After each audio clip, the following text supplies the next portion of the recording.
So good morning students. आज हम अपना सेकंड चैप्टर स्टार्ट करेंगे। ओके, सो हमारा सेकंड चैप्टर है यूनिट्स एंड मेजरमेंट। ओके, देखो ये जो हमारा चैप्टर है इसमें बेसिकली हम क्या पढ़ने वाले हैं, इसमें हम यूनिट्स के बारे में पढ़ेंगे जो हमारा एसआई यूनिट वगैरह है। ठीक है, वर्ल्ड वाइड जो एक्सेप्टेड है। और सेकंड में है हमारा इस टॉपिक में मेजरमेंट्स। ठीक है, तो देखो आप पहला जो टॉपिक है इस चैप्टर में वो है फिजिकल क्वांटिटी। ओके, फर्स्ट जो हमारा टॉपिक है वो है फिजिकल क्वांटिटी। ठीक है, तो देखो फिजिकल क्वांटिटी बेसिकली क्या होता है ना। फिजिकल क्वांटिटी एक ऐसा क्वांटिटी है जिसको हम फिजिक्स के लॉज में मेजर कर सकते हैं। ठीक है, अब मेजर करने का मतलब क्या हुआ कि देखो अगर हम लोग कोई थ्योरेटिकल लॉज पढ़ते हैं, ठीक है, तो जब भी हम कोई थ्योरेटिकल लॉज पढ़ते हैं और उस लॉज को या ऐसा समझो कि आप जो थ्योरी हम अ, समझ रहे हैं उसको अगर हम मैथमेटिकल फार्मूलाज में कन्वर्ट कर पा रहे हैं, ठीक है, तो ऐसा क्वांटिटी को हम फिजिकल क्वांटिटी कहते हैं। ठीक है, फिजिकल क्वांटिटी को हम बेसिकली दो कैटेगरीज में डिवाइड करते हैं। ठीक है, पहला होता है फंडामेंटल क्वांटिटी। ठीक है, पहला क्या होता है हमारा फंडामेंटल क्वांटिटी। ठीक है, और दूसरा होता है हमारा डेराइव्ड क्वांटिटी। ठीक है, दूसरा होता है हमारा derived quantity. So physical quantity कितना टाइप का हो गया, दो टाइप का हो गया। पहला हो गया हमारा फिजिकल क्वांटिटी दो टाइप का हो गया, एक फंडामेंटल क्वांटिटी, दूसरा हो गया हमारा डेराइव्ड क्वांटिटी। तो देखो ये जो फंडामेंटल क्वांटिटी है ना, ये काफ़ी बेसिक वाला चीज़ इसमें आता है। ठीक है, जैसे कि इसमें अगर हम इसका एग्जाम्पल लेना चाहें तो इसमें हम ले सकते हैं मास, है ना, लेंथ, ठीक है, टाइम, टेम्परेचर। ठीक है, उसके बाद इसमें हम ले सकते हैं लुमिनस इंटेंसिटी।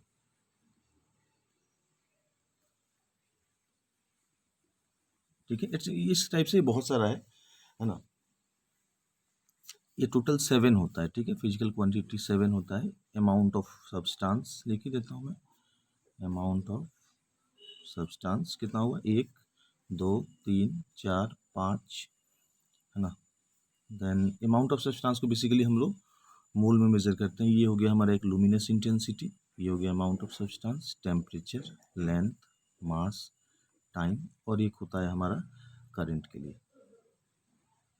ठीक है, तो आप देखो 1 2 3 4 5 6 और 7 हो गया। ठीक है, तो बेसिकली हम ये कह सकते हैं कि हमारा जो फंडामेंटल क्वांटिटी है वो बेसिकली 7 टाइप्स का होता है, लेकिन हम इन जनरल सेंस में यूज़ करते हैं मास का लेंथ का और टाइम का, है ना। ये तीनों को हम ज़्यादा यूज़ करते हैं। ठीक है, नेक्स्ट हमारा आ गया डेराइव्ड क्वांटिटी। तो डेराइव्ड क्वांटिटी क्या होता है, डेराइव्ड क्वांटिटी का मतलब ये हुआ कि वो क्वांटिटी जिसको हम डेराइव करते हैं with the help of this fundamental quantity. ठीक है, तो उसको हम क्या बोलेंगे, डेराइव्ड क्वांटिटी बोलेंगे। ठीक है, तो देखो डेराइव्ड क्वांटिटी बेसिकली क्या होता है। मैं डेराइव्ड क्वांटिटी में जैसे कि मान लीजिए अगर आप एक एग्जांपल में लेता हूँ, जैसे कि हम अगर वेलोसिटी के बारे में बात करें, ठीक है, तो वेलोसिटी का फॉर्मूला क्या होता है, इसका फॉर्मूला होता है डिस्प्लेसमेंट बाई टाइम।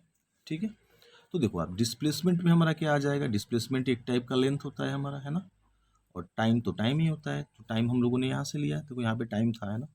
तो वेलोसिटी जो है इसमें लेंथ भी है और टाइम भी है, या डिस्प्लेसमेंट भी है और टाइम भी है। तो कहने का मतलब क्या हुआ कि जो लेंथ और टाइम है वो कहाँ से आया, वो आया आपका फंडामेंटल क्वांटिटी से। ठीक है, तो ये हो गया हमारा डिराइव्ड क्वांटिटी के बारे में। ओके, अब देखो आप नेक्स्ट हमारा जो इसमें टॉपिक है, देखो अब ये जो हमारा सेकंड चैप्टर है इसमें बहुत सारा छोटा छोटा टॉपिक है ना, और इसमें का कुछ टॉपिक ऐसा है जो आपको केमिस्ट्री में भी पढ़ना है। ओके, तो कुछ ऐसा चीज़ें इसमें आपको मिलेंगी जो दोनों में कॉमन है, तो आप कंफ्यूज मत होना, क्योंकि फिजिक्स में उस चीज़ को जो पढ़ने का स्टाइल है वो थोड़ा डिफरेंट है और केमिस्ट्री में थोड़ा डिफरेंट होता है ना, पढ़ने का एस्पेक्ट्स थोड़ा अलग होता है। ओके, तो देखो नेक्स्ट हमारा जो टॉपिक है वो है द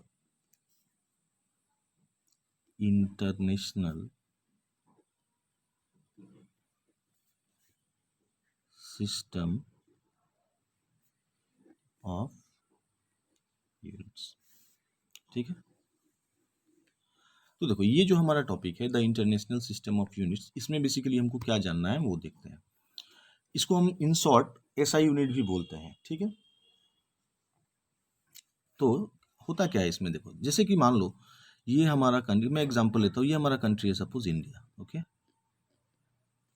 और मान लो ये एक कंट्री है सपोज जापान, ले लेते हैं इसको, ओके। अब मान लो कि आपको सपोज कुछ एक चीज़ इंपोर्ट करना है, कुछ एक गुड्स इंपोर्ट करना है, आपको कहाँ पे करना है, जापान में करना है, सॉरी एक्सपोर्ट करना है। मान लो ये चीज़ को हमको भेजना है जापान में, राइट।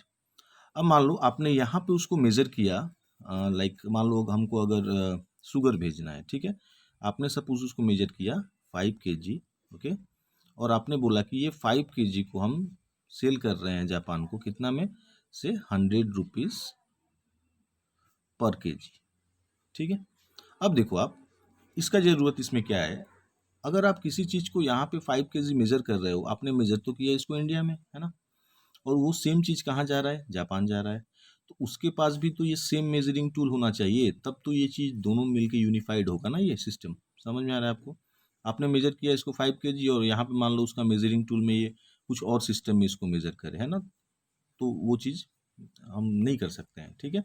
मेजरिंग टूल जो होता है ऑल ओवर इंटरनेशनल अगर सेम होगा, तभी जाके हम कोई चीज़ को इंपोर्ट या एक्सपोर्ट कर सकते हैं। समझ में आया। तो इसीलिए हमको ये एसआई यूनिट या इंटरनेशनल सिस्टम ऑफ यूनिट्स का ज़रूरत होता है, ठीक है। अभी आप देखो इसमें होता क्या है, बेसिकली ये जो होता है इसका और भी बहुत सारा सब कैटेगरी है, जैसे कि एफपीएस सिस्टम है ना। देन आपका एमकेएस सिस्टम है ना। और फिर सीजीएस है ना। तो ये इसका से कुछ सब कैटेगरीज है, लेकिन हमारा जो यहाँ पे केस ऑफ इंटरेस्ट है, हमको यहाँ पे बेसिकली एसआई यूनिट के बारे में ही पढ़ना है ना। जैसे कि हमारा लेंथ का एसआई यूनिट क्या होता है, मीटर होता है। देन वेट का क्या होता है, वेट का हमारा किलोग्राम होता है ना। तो उस हिसाब से टाइम का क्या होता है, सेकंड होता है। तो इस हिसाब से हमारा एसआई यूनिट जो है वो हमारे इस चैप्टर में काफ़ी इंपॉर्टेंट है, क्योंकि हम जितना भी मेजरमेंट करेंगे यहाँ पे, वो सभी चीज़ को हम किस में करेंगे, वो सभी चीज़ को हम एसआई यूनिट में करेंगे, ठीक है। तो मैं यहाँ पे कुछ जो बेसिक एसआई यूनिट है मैं आपको यहाँ पे लिख दे रहा हूँ, ठीक है। आप उसको पढ़िएगा, आपको शायद पहले से पता भी होगा। तो पहला है हमारा लेंथ, है ना। लेंथ के लिए क्या बताया मैंने अभी अभी, लेंथ के लिए मैंने बताया आपका मीटर।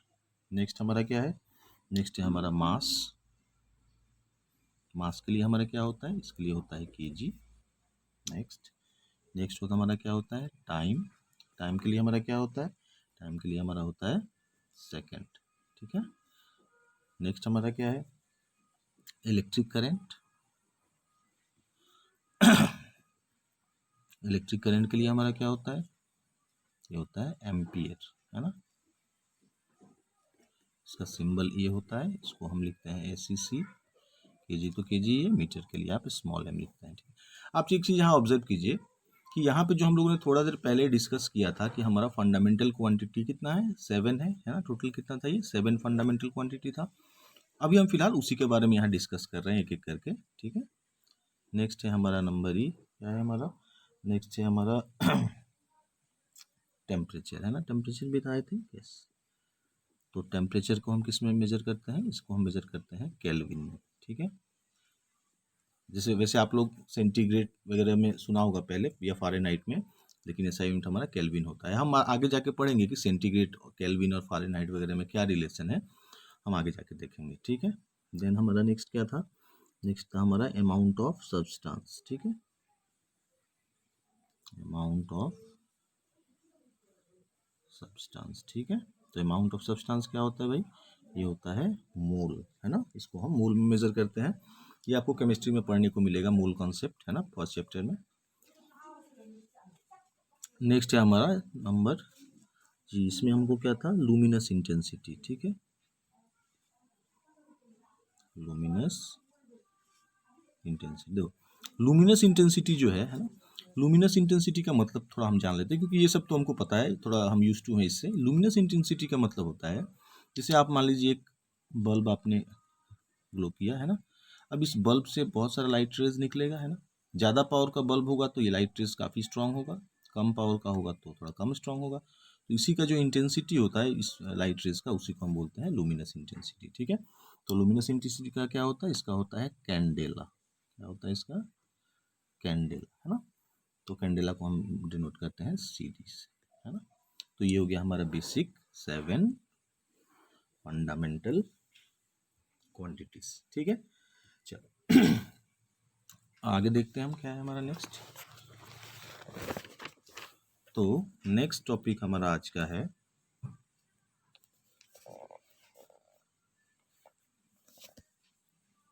थर्ड, मेजरमेंट ऑफ से एंगल्स, ठीक है। कैसे हम एंगल को डिफरेंट वे से मेजर करते हैं वो हम देखेंगे। फाइन, देखिए आप लोगों को पता है कि एंगल हम तभी फॉर्म कर सकते हैं जब दो लाइन एक दूसरे के साथ इंक्लाइंड हो, इस टाइप से, है ना। तो ये दो लाइन जब एक दूसरे के साथ इंक्लाइंड होगा तो यहाँ सपोज जो एंगल फॉर्म होगा, मान लेते हैं ये थीटा है, ओके। तो इसको हम बोलते हैं प्लेन एंगल। क्या बोलते हैं इसको हम, इसको हम बोलते हैं प्लेन एंगल, ठीक है, ओके। और जैसे मान लीजिए कि आपके पास कोई स्फेरिकल ऑब्जेक्ट है, ठीक है, ये मान लेते हैं कोई एक स्फेरिकल बॉल है, ओके, जैसे क्रिकेट बॉल वगैरह होता है ना, या फुटबॉल होता है, ओके। मान लेते हैं ये अंदर से फील्ड है, ओके, ये इसका रेडियस है, सॉरी ये सेंटर है और ये हमारा रेडियस है। अगर हम यहाँ से ऐसे एक सेक्शन को देखना चाहें, है ना, ये आप इसको थोड़ा विजुअलाइज करने की कोशिश कीजिए, क्योंकि ये सॉलिड है ना, जैसे कि वाटरमेलन हमारा होता है ना, वैसे। तो यहाँ से अगर हम एक कोनिकल सेक्शन को ऑब्जर्व करें तो यहाँ जो एंगल बनेगा, मान लेते हैं कि यहाँ भी एक एंगल बन रहा है थीटा, ठीक है, इसका रेडियस भी मान लेते हैं हमारा r है ना। तो देखो आप, अभी हमको यहाँ पे कैलकुलेट करना है कि भाई यहाँ पे ये थीटा और यहाँ पे जो ये है प्लेन एंगल, और इसको हम बोलेंगे, जो अभी हम लोगों ने लिया इसको हम बोलेंगे सॉलिड एंगल, ठीक है। इसको हम क्या बोलेंगे, ये हमारा सॉलिड एंगल, राइट। अभी हमको इसी का मेजरमेंट सीखना है कि भाई इसको हम कैसे मेजर करेंगे, है ना। चलिए देखते हैं हम लोग। देखो यहाँ पे थोड़ा जो ये इसका जो तरीका है थोड़ा सा डिफरेंट है, हम लोगों ने जो पहले क्लास 9-10 में पढ़ा हुआ था, है ना? देखो, तो पहला प्लेन एंगल में क्या होगा, सपोज मैं इसको अगर ऐसे ज्वाइन कर दूँ, ओके, और मैं कंसीडर कर लूँ इसको कि ये जो हमारा डिस्टेंस है, ये पॉइंट O है, सपोज ये पॉइंट A है, ये पॉइंट सपोज B है, ओके। मैंने कंसीडर कर लिया कि A से B तक का डिस्टेंस है सपोज DS, ओके, और O से A या O से B ये सेम ही होगा दोनों। अगर मैं इसको कंसीडर कर लूँ suppose OB equal to OA, है ना, इक्वल टू R, और AB को अगर मैं कंसीडर कर लूँ DS, है ना, समझ में आ रहा है आपको।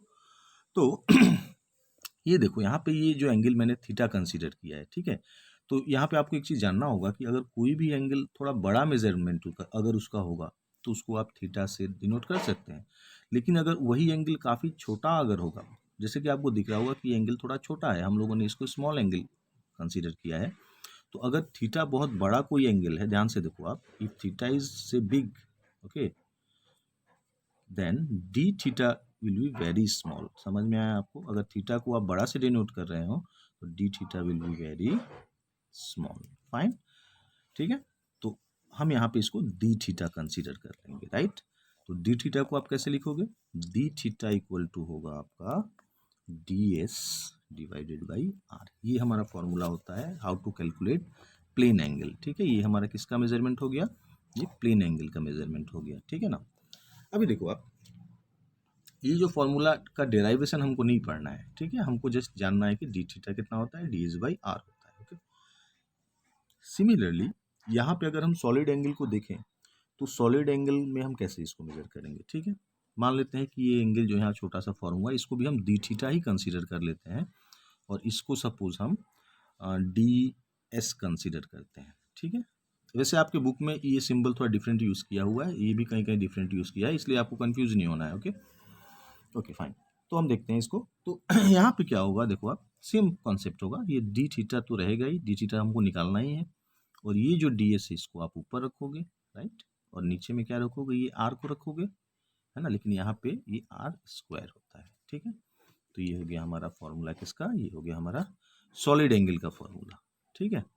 तो ये हो गया प्लेन एंगल और ये हो गया हमारा सॉलिड एंगल। ये काफ़ी इंपॉर्टेंट है ना, इसको आप ध्यान से देखिए।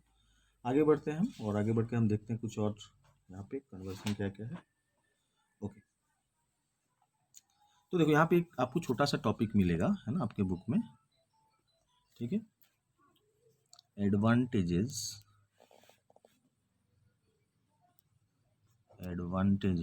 ऑफ एसआई यूनिट, ठीक है, ओवर अदर यूनिट्स, ठीक है। अदर यूनिट्स क्या क्या हो गया? अदर यूनिट्स हमारा हो गया MKS, FPS, जो मैंने बताया था पीछे, आप देख लेना एक बार उसको, ठीक है। तो देखो आप पहला जो इसका एडवांटेज होता है, ऐसे एडवांटेज मैंने बताया था आपको कि एग्जांपल लेके एक्सपोर्ट इंपोर्ट वाला वही चीज़ है, बट इसको एक बार और मैं बता देता हूँ, ठीक है, ओके। तो पहला होता है कि इट इज़ वेरी रेशनल, है ना, it is a rational system of units, ठीक है, it is a rational system of unit. मतलब क्या हो गया रेशनल का?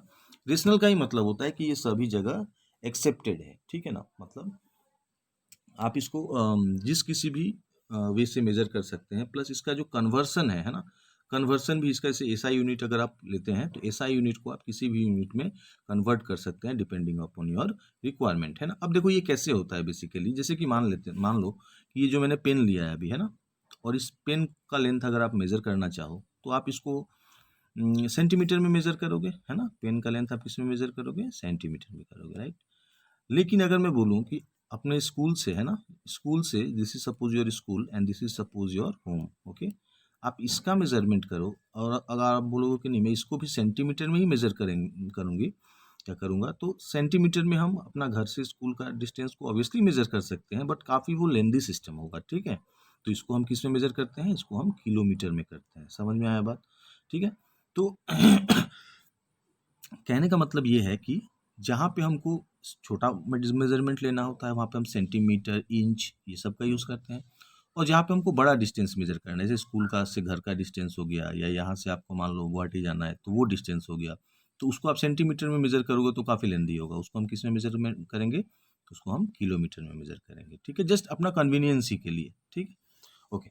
नेक्स्ट हमारा है नेक्स्ट है हमारा इसमें, it is an absolute, okay, it is an absolute system of units, ठीक है। तो एब्सोल्यूट का मतलब क्या होता है भाई?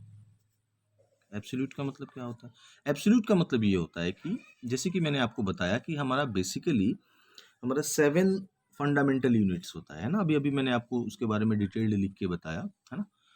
तो जो हमारा 7 फंडामेंटल यूनिट्स है ना, उसको हम कन्वर्ट कर सकते हैं, जैसे कि मैंने बताया दूसरे छोटे या बड़े यूनिट्स में कन्वर्ट कर सकते हैं, लेकिन उस पार्टिकुलर यूनिट को, है ना, जैसे कि अगर मैं बोलूँ कि लेंथ का ऐसा यूनिट मीटर होता है, तो आप उसको चेंज नहीं कर सकते हैं, ठीक है। या मैं बोलूँ कि टाइम का ऐसा यूनिट क्या होता है? सेकंड होता है ना, तो उसको आप वापस चेंज नहीं कर सकते। आप ये नहीं बोल सकते कि टाइम का ऐसा यूनिट हम सेकंड को नहीं रखेंगे, आवर को रखेंगे, है ना, घंटा को रखेंगे, है ना, क्या बोलते हैं, आवर को घंटा में मेजर करते हैं, है ना, तो उसको हम नहीं, मतलब उसको लाइक चेंज नहीं कर सकते हैं, क्यों? क्योंकि वो वर्ल्ड वाइड एक्सेप्टेड है, ठीक है। तो ये क्या होता है? ये काफ़ी एब्सोल्यूट, एब्सोल्यूट का मतलब होता है काफ़ी फिक्स टाइप का, है ना। तो हमारा ये इसका एडवांटेजेस कुछ है ऐसा यूनिट का। आप चाहो तो कुछ एडवांटेज अपने मन से भी इसमें पुट अप कर सकते हो, कोई प्रॉब्लम वाली बात नहीं है ना। नेक्स्ट हम आते हैं, नेक्स्ट टॉपिक अपना जो है नंबर 5, ठीक है। तो नेक्स्ट जो हमारा टॉपिक है वो है कुछ हम यहाँ पे बेसिक कन्वर्सन्स देखेंगे, है ना, जैसे कि लेंथ के लिए, ओके, इसका ज़रूरत आपको आगे पड़ेगा, है ना। लेंथ का ये क्या होता है हमारा? लेंथ का जैसे कि अगर हम बोले 1 किलोमीटर, ओके, तो 1 किलोमीटर कितना होता है? ये होता है 1000 मीटर, है ना। टाइम के लिए अगर देखें तो क्या लिखेंगे हम? टाइम के लिए होता है 1 आवर इक्वल टू 60 मिनट, और सेकंड में कितना होगा? सेकंड में होगा 60 इंटू 60, बिकॉज एक मिनट में कितना सेकंड्स होता है?